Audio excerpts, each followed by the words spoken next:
యుద్ధ నేపథ్యంలో చంద్రబాబు సూచన. అమెరికాలో కంటే రాష్ట్రంలో అత్యుత్తమ పర్యాటక ప్రాంతాలు గ్రాండ్ క్యాన్యన్ కంటే గండికోట బాగుంటుందన్న సీఎం.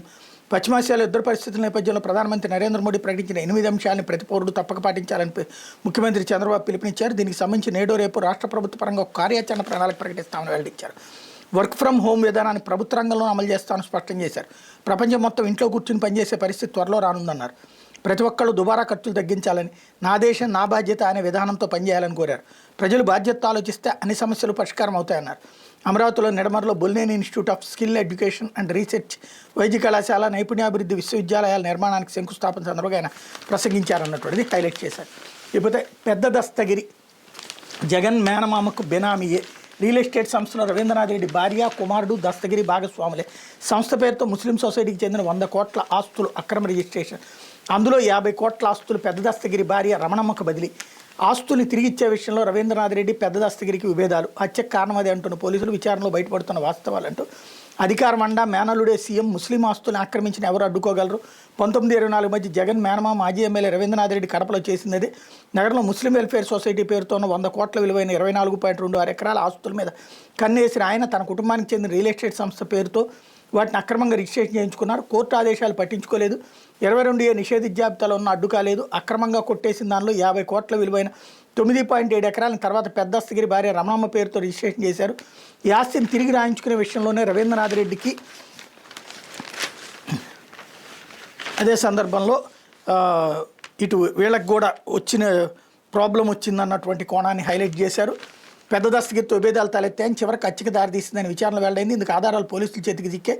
అన్నీ పరిశీలిస్తే రవీంద్రనాథ్ రెడ్డికి పెద్ద దస్తగిరి బినామీ అని తేలింది. పేద ముస్లిం విద్యార్థులకు విద్య అందించే షేక్ నజీర్ హుస్సేన్ అధ్యక్షుడిగా 1989లో తయ్యబ్ ముస్లిం వెల్ఫేర్ సొసైటీ ఏర్పడింది. దీని ఆధ్వర్యంలో పాలిటెక్నిక్ కాలేజీ ఏర్పాటు చేశారు. సొసైటీ పేరుతో 100 ఎకరాలు కొన్నారు. విక్రయానికి వీల్లేకుండా నిబంధనలు రూపొందించారు. సొసైటీ ఆస్తుల మీద మాజీ ఎమ్మెల్యే రవీంద్రనాథ్ రెడ్డి కన్నుబడింది. నిబంధనలకు విరుద్ధంగా ఎస్ ఖాదర్ భాష ఆధ్వర్యంలో మరో కమిటీ ఏర్పాటు చేశారు. 2021 నవంబర్ 25న 6 భాగస్వాములతో శ్రీలక్ష్మి పద్మావతి కన్స్ట్రక్షన్స్ ఏర్పాటైంది. అందులో మాజీ ఎమ్మెల్యే భార్య అరుణకుమారి, కుమారుడు నరేన్ రామాంజుల్ రెడ్డితో పాటు ఇటీవల హత్యకు గురైన పెద్ద దస్తగిరి కూడా భాగస్వాములే. 2024 మార్చి 11 అంటే ఎన్నికలకు కొద్ది రోజుల ముందు వైఎస్ఆర్ కడప జిల్లా సీకేదిని మండలం పబ్బాపురంలోని 24.26 ఎకరాల భూమిని ఖాదర్ భాష కమిటీ ద్వారా శ్రీలక్ష్మి పద్మావతి కన్స్ట్రక్షన్స్ పేరుతో విక్రయ రిజిస్ట్రేషన్ చేయించుకున్నారు. ఆస్తుల వివాదంతో నిర్వహణకు నిధులు లేక పాలిటెక్నిక్ కాలేజీ గత ఏడాది మూతపడింది. మాజీ ఎమ్మెల్యే రవీంద్రనాథ్ రెడ్డి తమ సొసైటీకి చెందిన 100 కోట్ల విలువైన ఆస్తులు కాజేశారని ప్రెసిడెంట్ నజీర్ హుస్సేన్ పోలీసులు ఫిర్యాదు చేశారు. కన్స్ట్రక్షన్స్ కంపెనీకి రిజిస్ట్రేషన్ అయిన భూమిలో 9.7 ఎకరాలు 2024 ఏప్రిల్ 18న అలంకాన్పల్లికి చెందినటువంటి కనమల్ల రమణమ్మ పేరుతో మళ్లీ రిజిస్టర్ చేశారు. ఆమె పెద్ద దస్తగిరి భార్య. మిగిలిన భూములకు అదే రోజు మరో 3 పేరుతో రిజిస్ట్రేషన్ చేశారు. సొసైటీ ఆస్తుల విక్రయాలను అడ్డుకోవాలి నజీర్ హుస్సేన్ కోర్టును ఆశ్రయించగా న్యాయస్థానం స్టేటస్ కో ఇచ్చింది. ఈ ఆస్తులు నిషేధ జాబితాలోనూ చేర్చారు.